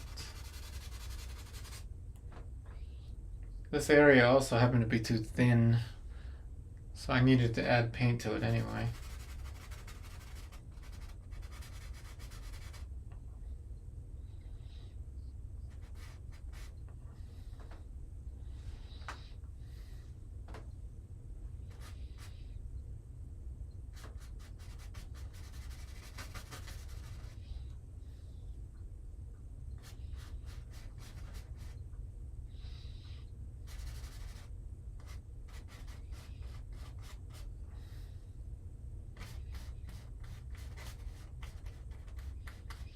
Also thinking of Boogeroo a little bit. Subject matter and value range. I'm not that big of a fan of Boogeroo's finish, but that kind of aesthetic is neat. Of course, borrowed from the Pre-Raphaelites. As artists, we borrow from everyone.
Thanks, Oling Dog Design.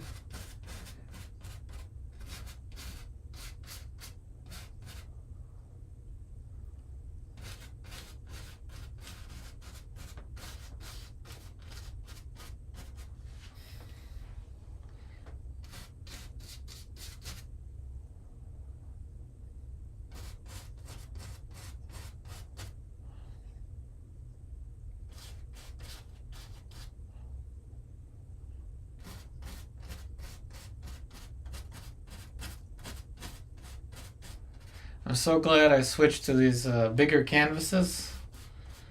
This level of detail would not be possible on a 9x12 for me, at least.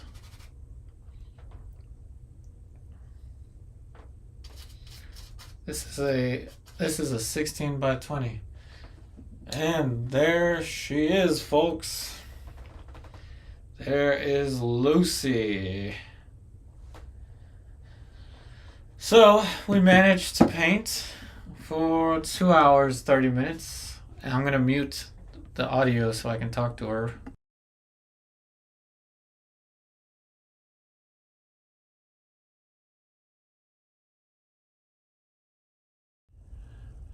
What's going on, YouTube?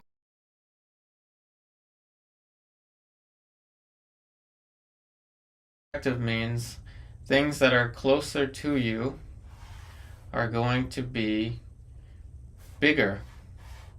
If this is a box that's close to you, it's going to be bigger.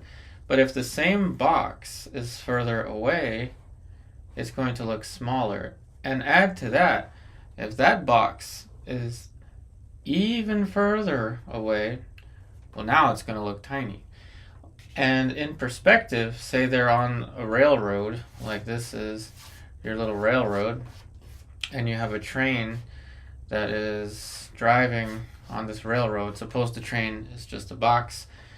These lines, railroad lines, let's call them, will converge to what is known as a vanishing point. So not drawn to scale there, but you see these things will converge.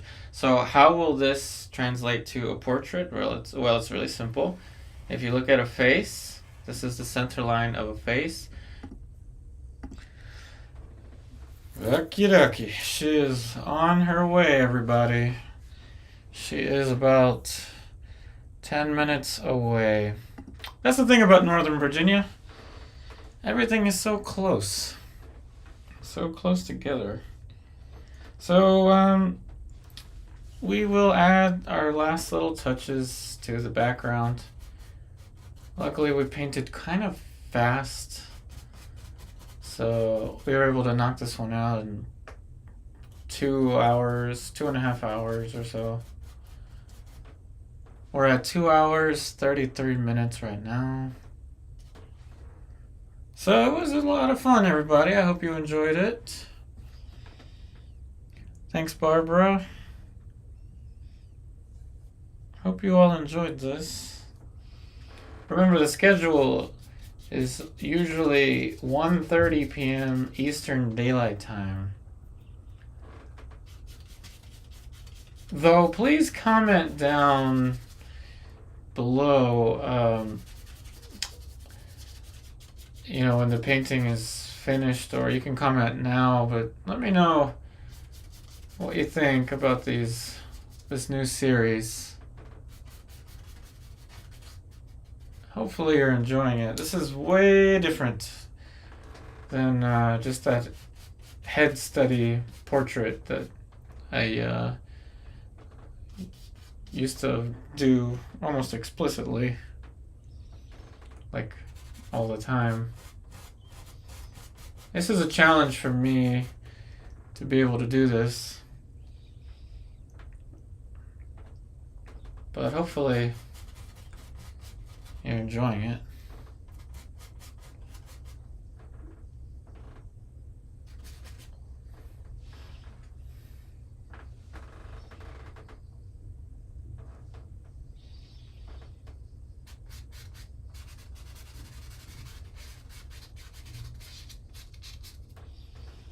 Alright, we're gonna assign about right here. This seems like a nice little spot to sign.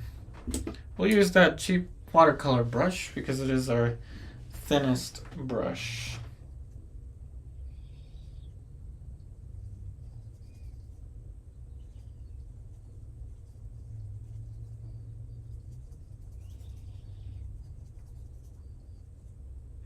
And what I'm trying to do here is present something more than a how-to video. You know, each of these videos I want to be kind of like a friend to you.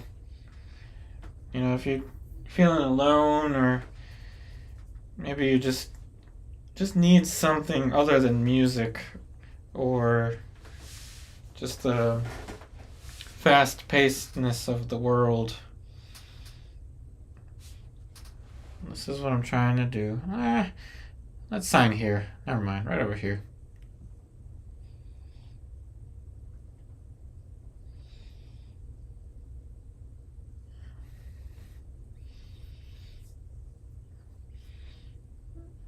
So thanks, Julia.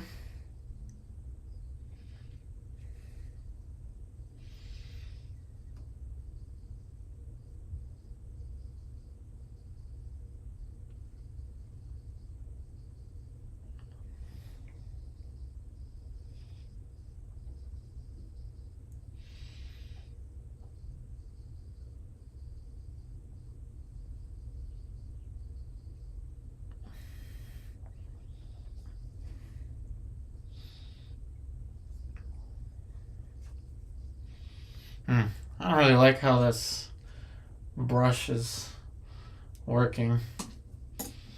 I don't want the signature to be all sloppy.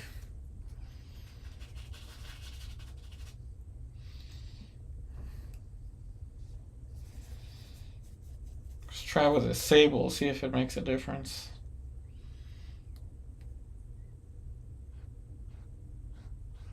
Well, look at that. The sable actually makes a difference.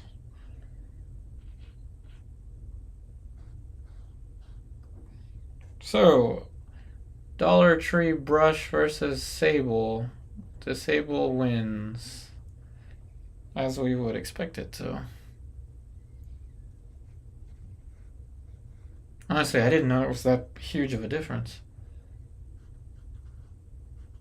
But as you saw before, I couldn't even sign the letter Y with the cheap brush. I have a feeling we might actually be able to sell this one, so I'm a little more careful with the signature.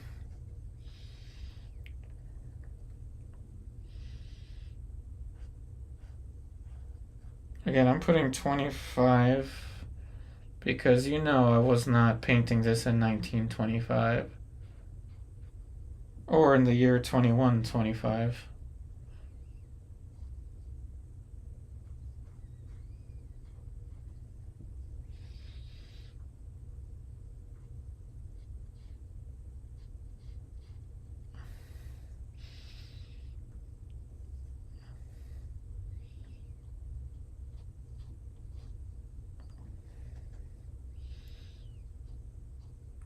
Put the 25 just a little bit below my name.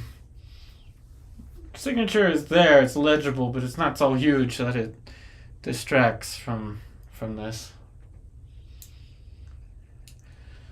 Alrighty, so hopefully you all enjoyed this painting. There may be one or two little things I'll change on it before photographing, such as this.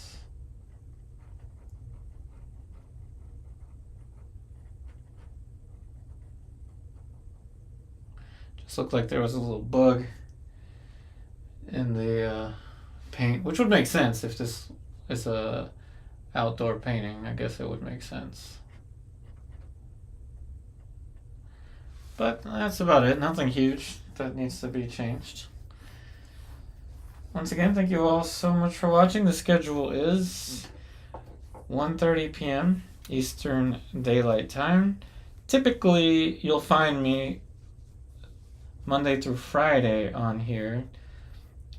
But again, sometimes things happen, but I'm here most of the time. 1:30 p.m. Eastern Daylight Time. Once again, thank you all so much for watching. I wish you the very best, and I'll see you on the next one.